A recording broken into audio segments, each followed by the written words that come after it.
Tournée vers la mer, la Nouvelle-Calédonie est entourée d'une barrière de corail de 1600 km de long. Cet ensemble continu, le plus long du monde, abrite une biodiversité extraordinaire. Les récifs calédoniens présentent globalement un bon état de santé et sont à ce jour peu soumis aux perturbations massives liées aux étoiles de mer acantastères ou aux cyclones, comparés aux pays voisins de l'Indo-Pacifique.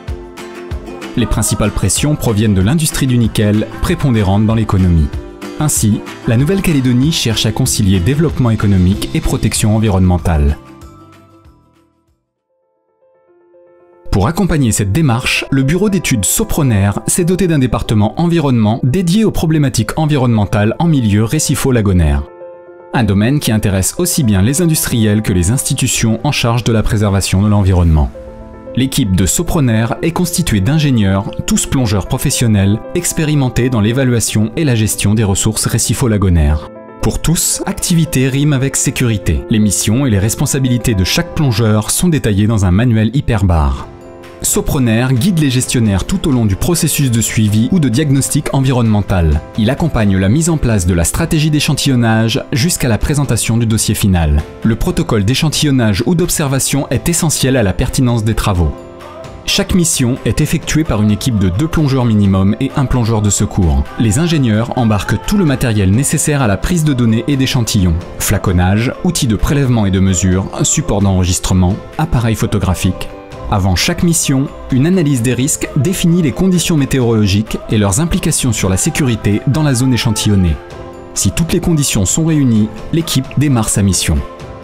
Chaque ingénieur connaît son rôle et ses prérogatives. Le chef d'opération coordonne l'activité, rappelle le profil de la plongée et définit précisément la mission.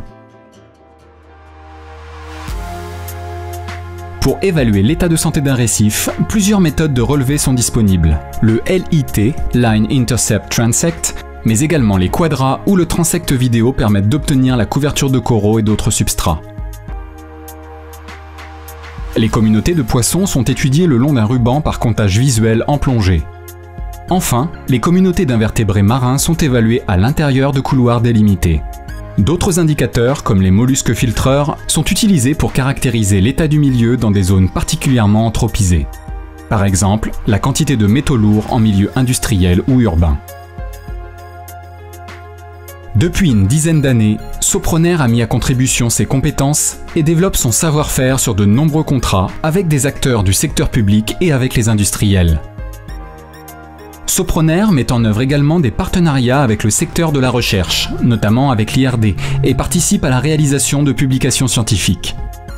Soproner est également acteur de la recherche avec un ingénieur doctorant qui travaille sous contrat cifre avec l'IRD et Koniambo Nickel sur l'impact des métaux sur la biologie et l'écologie des coraux.